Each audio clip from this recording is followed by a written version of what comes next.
नमस्कार दोस्तों, मेरा नाम है विवेक सेंगर और आज की इस वीडियो में हम बात करेंगे कोलेस्ट्रॉल के बारे में। क्योंकि कोलेस्ट्रॉल हम सब ने बचपन से बहुत ज़्यादा सुना हुआ है और नॉर्मली कोलेस्ट्रॉल का जब नाम आता है तो दिमाग में यही चीज़ आती है कि इसकी वजह से हमें हार्ट का ब्लॉकेज हो जाएगा, हार्ट अटैक आ जाएगा। लेकिन हमें ये नहीं पता होता कि कोलेस्ट्रॉल के हमारे बॉडी के लिए यूसेज क्या हैं। तो पहले समझ लेते हैं कोलेस्ट्रॉल है क्या।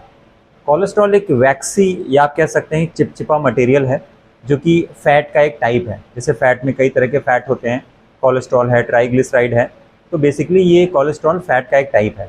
और अगर हम कोलेस्ट्रॉल के बारे में और भी बात करें तो लगभग 80 से 90% कोलेस्ट्रॉल हमारे लीवर में ही बनता है। तो अक्सर लोगों को ये लगता है कि मैं कोलेस्ट्रॉल जो खा रहा हूँ उसमें कोलेस्ट्रॉल है तो मेरे शरीर में कोलेस्ट्रॉल बन जाएगा, लेकिन ऐसा नहीं होता। लगभग 80 से 90% कोलेस्ट्रॉल तो हमारा लीवर ही बनाता है। तो मतलब आपके खाने का जो कोलेस्ट्रॉल बनने में योगदान होता है वो केवल 10 या 20%, इससे ज़्यादा नहीं होता है। और कोलेस्ट्रॉल का हमारे शरीर में बहुत सारा यूज़ भी है और नॉर्मली लोगों को कोलेस्ट्रॉल की यूज़ के बारे में नहीं पता होता कि कोलेस्ट्रॉल हमारे लिए इतना यूज़फुल क्यों है। तो कुछ कोलेस्ट्रॉल के मैं आपको यूज़ के बारे में बताऊंगा। देखिए, कोलेस्ट्रॉल हमारे शरीर में कई तरह के हार्मोन्स को बनाने के लिए जिम्मेदार होता है। हमारे शरीर की जितनी भी सेल्स हैं, जितनी भी कोशिकाएँ हैं, उसकी जो बाहरी परत होती है, जो आउटर मेम्ब्रेन है, वो सेल से बनती है। कोलेस्ट्रॉल हमारे ब्रेन फंक्शन के लिए बहुत ज़रूरी है। अगर कोलेस्ट्रॉल हमारे शरीर में पर्याप्त मात्रा में ना बने तो जो हमारा दिमाग के काम करने का तरीका है, शायद हमारी मेमोरी कमज़ोर हो जाएगी और दिमाग से रिलेटेड हमें और भी अलग अलग तरह की प्रॉब्लम्स हो सकती हैं। इसके अलावा कोलेस्ट्रॉल हमारे जीन एक्सप्रेशंस के लिए बहुत ज़रूरी है, क्योंकि अगर हमारा जीन एक्सप्रेशंस अगर गड़बड़ होगा तो उसकी वजह से हमारे शरीर की और भी बहुत सारी जो बायोलॉजिकल एक्टिविटीज़ होती हैं, मैकेनिज्म होती हैं, वो क्या हो जाएंगी, वो ख़राब हो जाएंगी। तो और इसके अलावा हमारे शरीर में जो कोलेस्ट्रॉल का एक बहुत बड़ा यूज़ होता है वो होता है खाने को पचाने के लिए। अगर हमारे शरीर में पर्याप्त मात्रा में कोलेस्ट्रॉल नहीं बनता तो हमारे खाने का पाचन अच्छे से नहीं हो पाएगा और कोलेस्ट्रॉल की वजह से ही जो फैटी एसिड है हमारी बॉडी उसको एब्जॉर्ब कर पाती है। तो ये कुछ चीज़ें मैंने आपको कोलेस्ट्रॉल की यूसेज के बारे में बताई।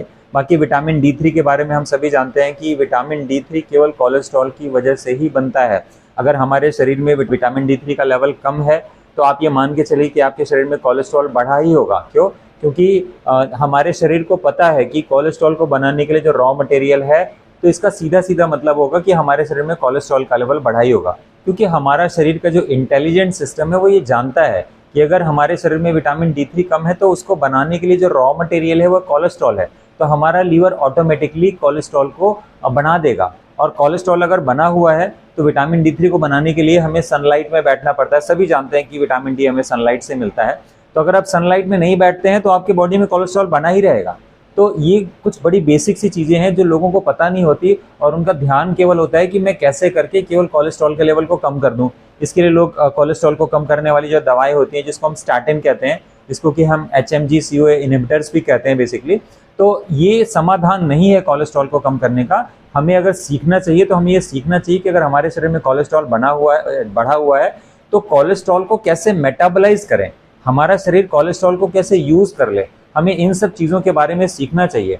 और अगर हमारे शरीर में अंदरूनी टूट फूट होती है, इंटरनल डैमेजेस ज़्यादा होते हैं, विटामिन D3 का लेवल कम होता है, तो नेचुरली हमारा लीवर ज़रूरत से ज़्यादा कोलेस्ट्रॉल बनाने लगता है और हमें ये लगता है कि कोलेस्ट्रॉल हमारे ब्लॉकेज का कारण बन जाएगा।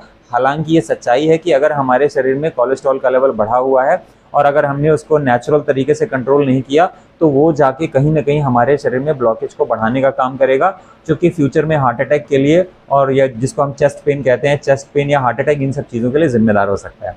तो आज के वीडियो में बस इतना ही। तो उम्मीद है कि आप लोगों को ये वीडियो अच्छी लगी हो। अगर आपको ये वीडियो अच्छा लगा हो तो प्लीज़ इस वीडियो को लाइक करें और चैनल को सब्सक्राइब करना ना भूलें और आप इस वीडियो को दोस्तों के साथ भी शेयर करें। Thank you so much. मिलते हैं अगले वीडियो में।